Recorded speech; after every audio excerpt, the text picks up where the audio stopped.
네, 이번 시간엔 표준어인데 표준어에서는 뭐 강의로 설명드릴 분량이 이렇게 많지는 않습니다.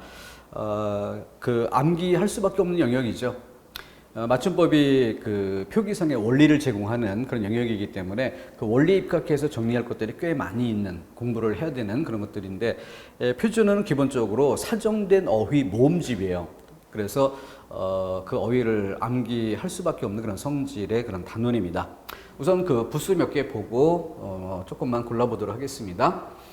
몸신자하고 뼈골자 뭐 그 획 자체가 그 획수도 조금 있고 좀 모양도 좀 독특하기 때문에 시각적으로만 대충 봐도 뭐 충분히 이해될 수 있는 부분이고, 일단 이런 것들이 글자 속에 쓰일 때 몸소 행할 궁, 그리고 몸체, 또 넓적다리 비 이렇게 쓰이는 걸 보면은 이 뼈골자라고 하는 것도 뼈라는 그 부분만 나타내는 것이 아니라 몸이라는 뜻. 그러니까 몸육이라는 육달월 이 글자와 그 쓰임이 매우 비슷하게 사용된다, 이런 점을 볼 수 있죠. 신체를 뜻하는 것뿐만이 아니라 이 넓적다리라는, 그래서 비육지탄, 그래서 넓적다리에 살이 찌는 그런 것을 탄식한다라는 한자성어에도 사용되죠. 그래서 이런 부분들은 그 장군이 군사로서 전장에 나가 열심히 활동을 하고 활약을 해야 되는데 그러지 못하고 안온하게 이렇게 머물러 있는 그런 처지를 좀 지나치게 안전하게 살고 있다, 뭐 그런 상황들을 좀 탄식하는 그런 때 쓰는 표현인데, 넓적다리라는 그 신체를 나타내는 부분에 육다로를 쓸만한 몸육자를 쓸만한 그런 부분에 이 뼈골자가 대신하고 있다. 신체를 뜻하는 그런 용도로 쓰인다. 뭐 이런 정도만 대략 봐두시고, 쓰임새가 아주 폭넓거나 또 시험에 중요하게 쓰이는 정도는 아니니까 가볍게 봐도 좋겠습니다. 수레차, 실제 그 부스로 사용되는 수레, 여론이라는 단어에 쓰이는 이런 부분들을 마킹해서 보는 것, 그런 정도가 중요하겠고, 부수 자체로서 뭐 그다지 어렵거나 한 부분은 아닐 겁니다. 다음, 콩두, 장군부. 여기서 장군부라고 하는 것, 이것도 역시 그 모양 위주로 쓰이기 때문에 뜻 역할로는 뭐 그렇게 중요도는 있지 않습니다. 사족같이만 조금 덧붙여 본다면은 여기서 말하는 장군이라고 하는 것은 그 항아리를 뜻하는 그런 의미예요. 그래서 대부분의 항아리와 좀 다르게 이렇게 오크통 뉘어놓듯이 뭐 이렇게 생긴, 그래서 이렇게 생긴 항아리를 만드는 이유는 되게 그 지게 같은 것들에 이렇게 이렇게 그리면 될까요? 얹어서, 지게에 얹어서 지고 다니고 이동이 좀 편안하게 이렇게 해서 만든 이런 것들입니다. 여기다 뭐 똥을 퍼담아서 옮긴다 그러면 그걸 똥장군이라고 하는 것이고, 그래서 그런 항아리라는 뜻의 장군. 근데 뭐 그런 뜻으로 쓰이는 것보다는 글자 속에 뭐 모양을 만드는 그런 재료 정도로 쓰이는 것으로 특징되고, 콩두자 역시 주의할 점이 있다면은 파자 할 때, 이를테면은 이것 글자 위에 열십자를 얹어 본다면은 잘못 생각하면은 그 흑토나 아니면 선비사 이런 것쯤으로 잘못 이해할 수 있죠. 위에 열십자만 따로 떼고 밑에 이렇게 합쳐서 콩두라는 부수를 이룬다는 것. 이걸 빼면은 한글 묘자처럼 보일 수 있죠. 그런 식으로 파자해서는 안 되는 것이고, 한자답게 파자하는 그런 방법만 익혀두면 충분하리라 봅니다. 쓰임새가 그렇게 복잡하지는 않습니다. 다음, 이 글자는 역시 모양 위주에서 제일 주목할 만한 부분이 이 변화할 화, 될 화, 이 글자가 어떻게 변형되는가. 오른쪽 부분이 좀 이렇게 수직으로 내려가다가 꺾이는 형상에서 좀 비스듬하게 뻗어가는 이런 모양. 그리고 왼쪽에 있었던 인변, 이 모양이 밑에 획만 남고 삐침, 이 부분이 수평 방향으로 나타나는.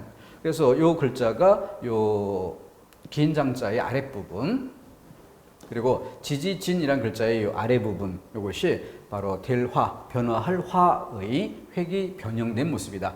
이걸 떼어내고 나면 나머지 부분 이 엄호는 시각적으로 쉽게 이해가 되죠. 그렇기 때문에 지지, 진 이런 글자를 이해할 때 제일 중요하게 생각할 만한 포인트는 가운데 한일 획이 들어있다.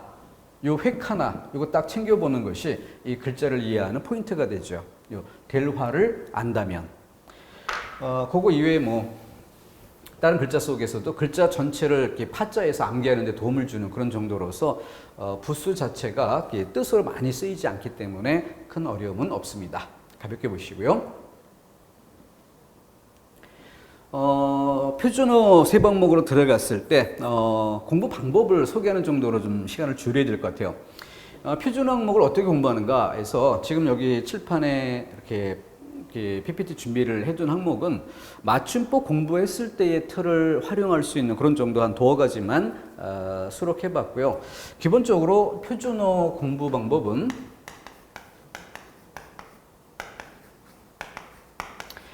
제일 먼저 해야 될 일이 기출문제를 모으는 것입니다. 기출문제를 되도록이면 여러 해 모아두는 게 좋겠고, 그 기출문제를 모은 상태에서 여기에 선택지에 쓰인 이런 단어들, 그게 표준어이든 아니든 선택지에 등장한 어휘들, 표준 항목으로 출제된 어휘들, 이걸 다 모아서 이것을 표준어 공고본에, 그러니까 표준어 공고본이라고 하는 건 우리 교재에 있는 것을 얘기하죠. 우리 교재 100쪽 101쪽부터 출발하게 되는데 이 부분에 쭉 마킹을 합니다. 이걸 마킹을 해보다 보면은 예를 들어서 그 맞는 쪽으로 출제가 됐든 틀린 쪽으로 출제가 됐든 어느 방향이든 상관없어요. 일단 선택지 등장하면 마킹을 합니다. 그러면은 뭐 적은 어휘를 이용하는 경우는 선택지 하나에 한 단어씩 해서 4개 선택지 4개 단어 이런 정도 쓰이는 것도 있지만, 복잡하게 출제하는 경우는 한 개 선택지의 단어는 1번 안에 4개, 2번에 4개 이런 식으로 해서 한 문제에 뭐 10개 그 어휘들이 사용되는 이런 문제도 있죠. 자, 그런 것들을 다 마킹을 합니다. 그래 보면은 중복된 부분이 보일 거예요. 중복된 부분은 중복해서 표시합니다. 그러다 보면은 한 번 출제된 어휘는 형광펜으로 한 번 마킹하면은 좀 색이 옅을 거고, 여러 번 출제된 거는 여러 번 마킹하면은 그만큼 색이 짙어지겠죠. 그러면서 어떤 부분이 조금 더 중요해질까 하는 것들을 골라볼 수가 있게 될 겁니다. 그래서 이렇게 해서 그 표시한 뒤 암기하더라도 암기할 영역을 선별적으로 이렇게 정리해 갈 수가 있게 되는데, 제가 권해드릴 것은 일단 26항에 복수 표준어가 있어요. 이 부분을 주의해야 되는데, 복수 표준어이기 때문에 두 가지 형태를 다 표준어로 인정하는 그런 모습입니다. 공부하기 참 번거롭고 한 개 항 안에 어휘 수가 엄청나게 많아요. 그럴 때 부담이 제일 큰 부분입니다. 그래서 제가 권해드리는 것은 26항은 일단 제외하고 공부할 방법을 찾아보자.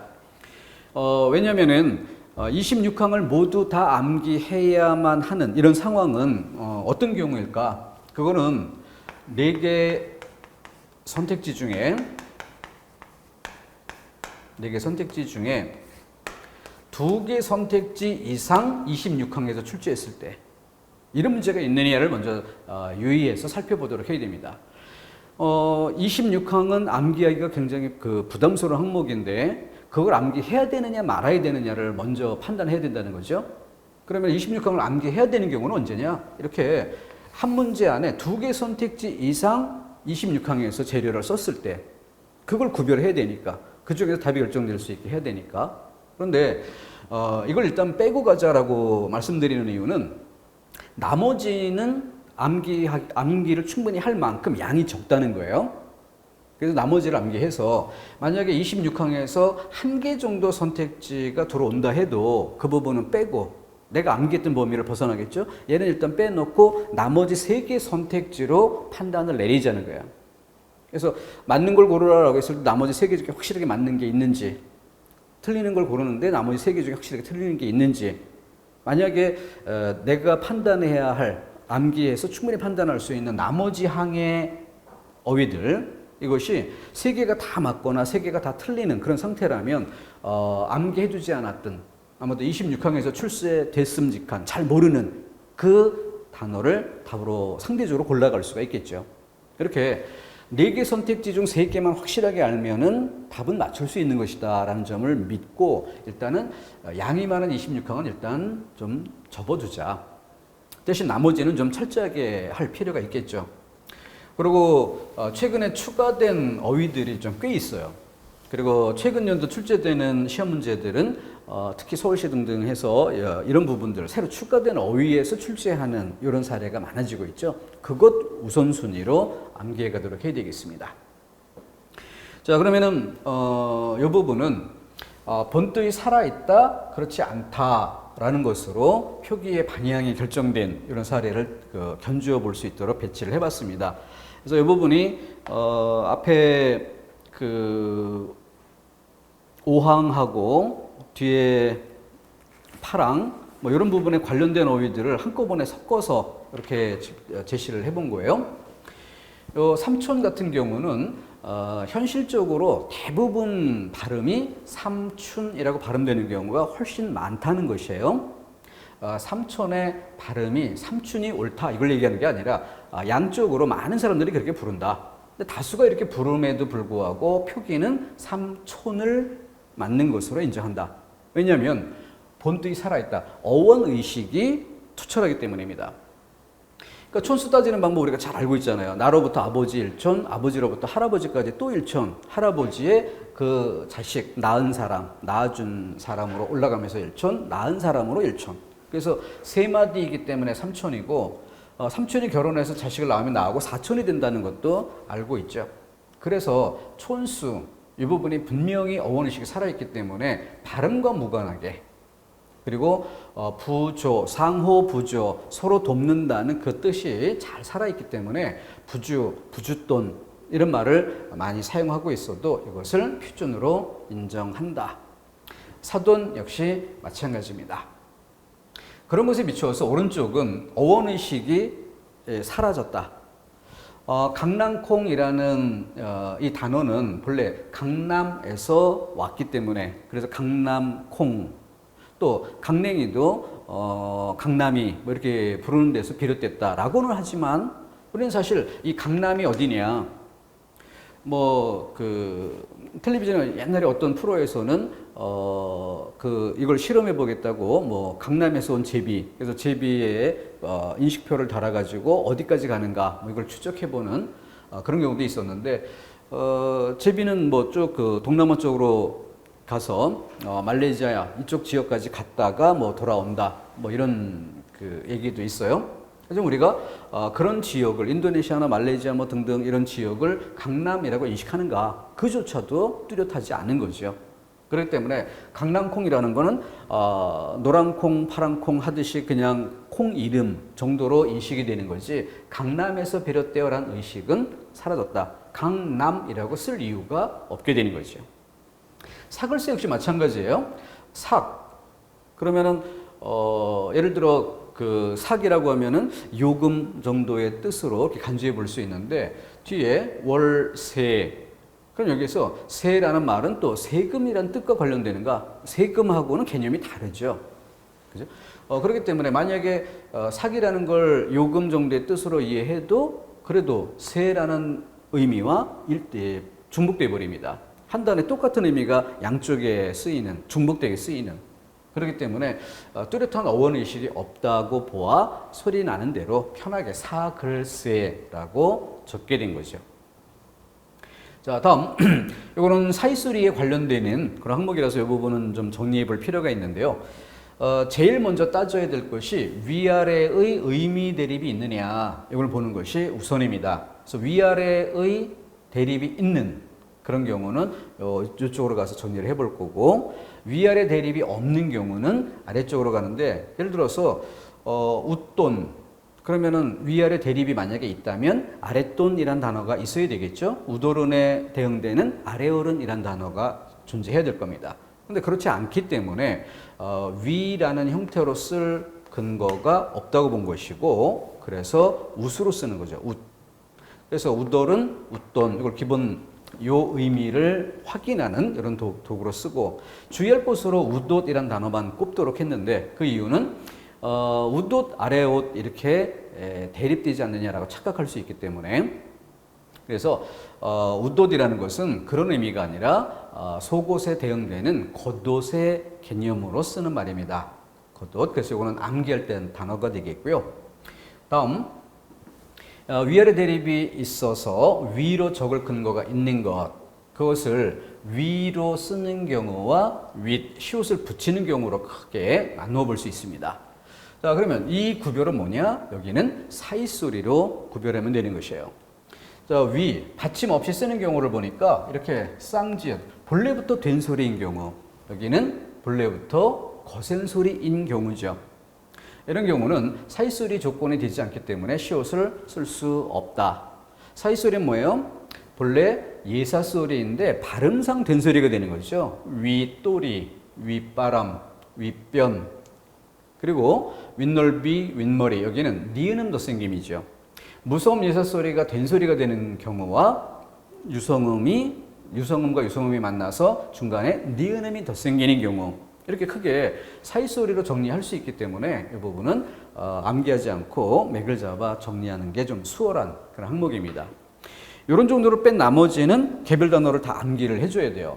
그래서 그 교재에서 아까 말씀드렸던 것처럼 기출문제를 먼저 정리를 해볼 일이고, 기출문제의 선택지에 사용된 단어들을 모두 다 책에 표시를 해줍니다. 102쪽부터 쭉 이어서. 그런 연후에 표시가 끝난 뒤 어느 부분을 암기하는 게 시간 효율이 있을까? 이걸 먼저 판단해야 한다는 거죠. 그리고 102쪽의 3항 먼저 보면은 다음 단어들은 거센 소리를 가진 형태를 표준어로 삼는다, 이렇게 설명이 되어 있죠. 그럼 이런 경우에 암기할 때 끄나풀, 끄나불, 거센 소리는 끄나풀을 맞다라고 한다. 이때 반드시 거센 소리의 형태가 더 자연스러운지를 비교 이해하는 것이 꼭 필요해요. 그래서 끄나풀이 자연스럽고 끄나불은 덜 자연스럽다. 이거를 먼저 의식하고 그 다음에 읽어줘야 돼. 나팔꽃, 나발꽃. 그러면은 상대적으로 다른 것에 표준어로 인정되지 않은 형태에 비해서 표준어로 인정된 형태가 훨씬 자연스럽다, 익숙하다라는 것을 알 수 있으면, 공감이 되면 그로써 건너뛰면 됩니다. 그래서 여기 반대되는 경우 거센 소리를 버리고 거센 소리로 나지 않는 형태를 표준어로 삼는 사항. 그래서 거시기가 맞고 거시키는 틀리다. 분침이 맞고 푼침은 틀리다. 이런 경우에 푼침에 비해서 분침, 이게 훨씬 더 빈도 높고 자연스럽다. 이걸 느껴줘야 되는 거죠. 이렇게 비교해서 내가 자연스럽게 공감이 되는 것들은 표시할 필요 없이 건너가면 돼요.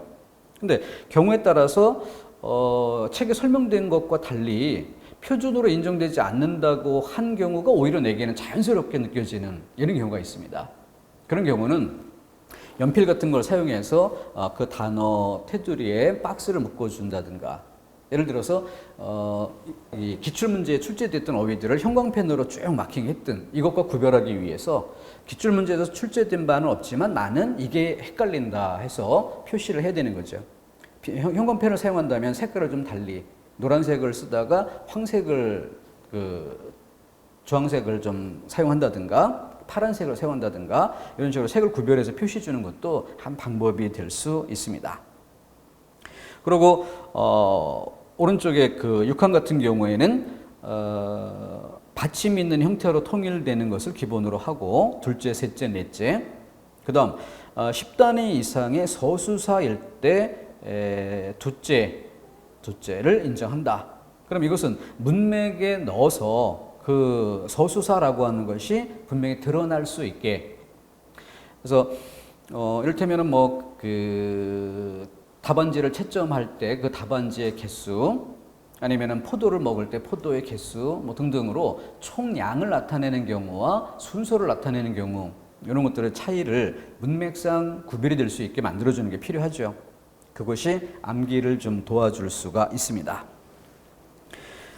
그런 거 외에 다른 것들은 일종의 질서보다는 암기를 필요로 하는 그런 것들이니까 일단 양을 줄이는 그런 방법으로 기출문제만큼 좋은 게 없을 듯합니다. 앞서 말씀드렸던 것처럼 26항은 양이 너무 많죠.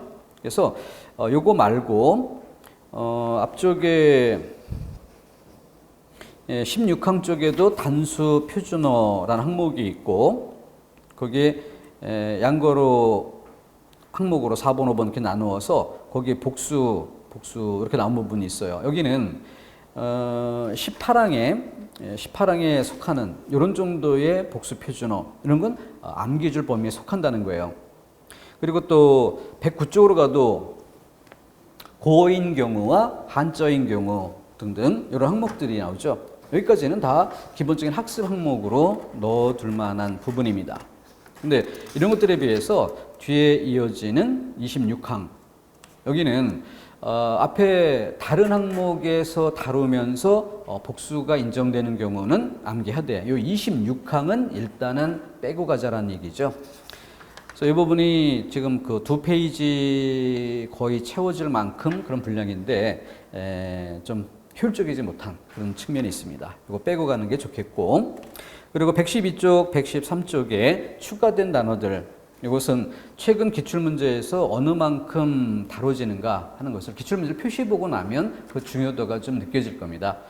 앞에 기본항에 있었던 것보다는 기출문제로 표시되는 양이 좀 적더라도 그래도 대세는 새로 추가된 어휘들이 다뤄지는 그런 방향으로 가는 것이니까 이런 부분은 조금 더 시간 비중을 두고 그렇게 정리를 해주셨으면 좋겠습니다.